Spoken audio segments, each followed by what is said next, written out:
حضرت علی علیہ السلام کی شجاعت۔ حضرت علی علیہ السلام جنگ میں بہت ہوشیار رہتے تھے اور اس کے داؤ پیچ خوب جانتے تھے۔ آپ پر وار کرنا آسان کام نہ تھا۔ آپ علیہ السلام کی زرہ فقط اگلے حصے کی حفاظت کے لیے تھی، نہ کہ پشت کے لیے۔ لوگوں نے کہا، کیا آپ اس بات سے نہیں ڈرتے کہ کوئی دشمن پیچھے سے آ کر حملہ کر دے؟ فرمایا، اگر میں دشمن کو پشت کی طرف سے حملہ کرنے دوں تو خدا مجھے باقی نہ رکھے۔ آپ علیہ السلام کی شجاعت اور بہادری زباں زد عام و خاص ہے،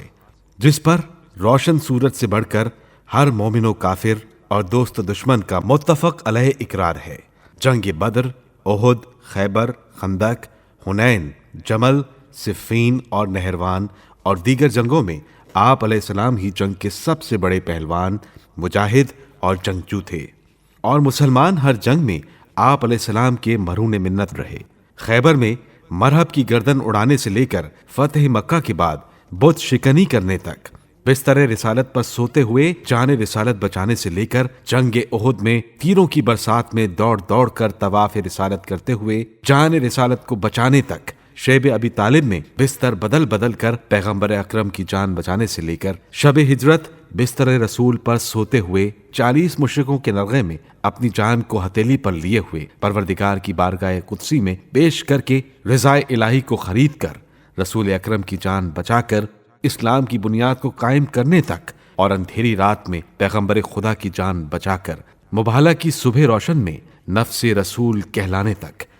رہتی دنیا اس حیدر کرار کی شجاعت کی مرہون منت ہے، جس کی شجاعتوں کی ایک جھلک وہ تھی جس کے نمودار ہونے پر نبی اکرم صلی اللہ علیہ وآلہ وسلم نے اذن الہی سے اعلان کر دیا کہ خندق کے روز علی کی ایک ضربت ثقلین کی عبادت سے افضل و برتر ہے۔ ابن عباس سے کسی نے پوچھا، کیا صفین میں علی بھی لڑے تھے؟ کہا، سنو، میں نے ان سے زیادہ اپنی جان کو خطرے میں ڈالنے والا نہیں دیکھا۔ میں ان کو دیکھا کرتا تھا کہ جنگ میں برہنہ سر نکلا کرتے تھے، ایک ہاتھ میں امامہ ہوتا تھا اور دوسرے میں تلوار۔ جناب امیر علیہ السلام کی تلوار کی کاٹ غضب کی تھی، ایک ہی وار میں دشمن کا فیصلہ ہو جاتا تھا۔ اگر کسی کے سر پر مارتے تھے تو ایک ہی ہاتھ میں نیچے تک کاٹتے چلے جاتے تھے۔ جب گھمسان کی جنگ ہوتی تھی تو آپ لشکر کی صفوں کو الٹ پلٹ کر ایک طرف سے دوسری طرف نکل جاتے تھے اور وہاں سے پلٹ کر پھر اس طرف آتے تھے۔ بڑے بڑے بہادروں کو علی کے سامنے ٹھہرنا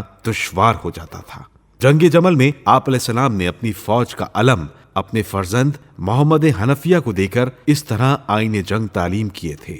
بیٹا، پہاڑ اپنی جگہ سے ہٹ جائے مگر تم نہ ہٹنا، اپنا سر راہ خدا میں عاریتن دے دینا، میخوں کی طرح زمین میں قدم گاڑ دینا، دانتوں کو خوب دبا کر جنگ کرنا اور دشمن کی فوج کے آخری حصے پر اپنی نظر جمائے رکھنا، اور یہ سمجھ لینا کہ فتح و نصرت خدائے بزرگ و برتر کی طرف سے ہوتی ہے۔ حضرت محمد حنفیہ چلتے چلتے رک گئے تو پرچم خود امیر المومنین علیہ السلام نے سنبھالا، اور لشکر کے سمندر کو پار کرتے جو چلے تو سامنے سے لوگوں نے بھاگنا شروع کیا، یہاں تک کہ تھوڑی دیر بعد دشمن کی فوج کے آخری سرے پر جا پہنچے۔ پھر دائیں سے بائیں طرف یوں ہی لشکر مخالف کو کاٹتے چلے گئے اور خون کا دریا بہا دیا، اور جمل والوں کی فوج کو پسپا کرنے کے بعد پھر پرچم محمد کے حوالے کیا اور ان سے کہا، دوبارہ حملہ کر کے اپنی گزشتہ کوتاہی کی اصلاح کرو۔